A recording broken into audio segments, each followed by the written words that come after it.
Indonesia, with a population of 260 million people, is the largest country by population in ASEAN. The media in Indonesia has become progressively more open and dynamic in the past 20 years.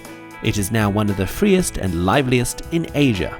Television is the dominant medium, with both public and private channels competing for audience share. 20 years ago, like in 1995, it was the time after the fall down of Suharto era. And so we have this Reformation era where media are very much open. A lot of media publications and TV stations, they grew up, and hundreds of new TV stations and print media, they are established. But then we have problems during the 20 years time.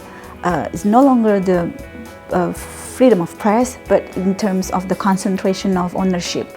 Broadcast media must be licensed. The Directorate General of Radio, Television and Film regulates the broadcasters. The press is regulated through the Press Council. The Internet is regulated via the Directorate General of Telecommunication Resources and General Post. The government has the power to block websites either in the public interest or to maintain public order. Talking about the regulation of our communication and information system in Indonesia, then there are some parties or some aspects involved.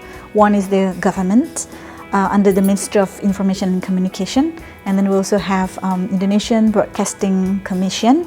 The work is like a watchdog for the content of our broadcast programs. And then we have Association of Press and Journalists. We've got some bodies for that. And sometimes the regulation or the policy can also be influenced by people, by the society, by parents, and another one is Legislative Assembly. Internet penetration is 34%. And smartphone ownership is 43%. 30% of the population are active social media users, and many use multiple platforms. If we look at the influence or the impact of the use of social media, then we can go back to how our last presidential election happened.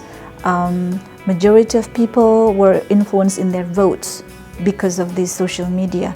And then even some policies or some regulations are also getting impacts because of the social media. The media being regulated by the Indonesian government must oversee a very large nation with a vibrant mix of cultures. The internet medium for news and social media has achieved new milestones in the past decade, with claims to directly influencing recent political elections. This demonstrates that Indonesia has a media that is maturing towards being openly liberal.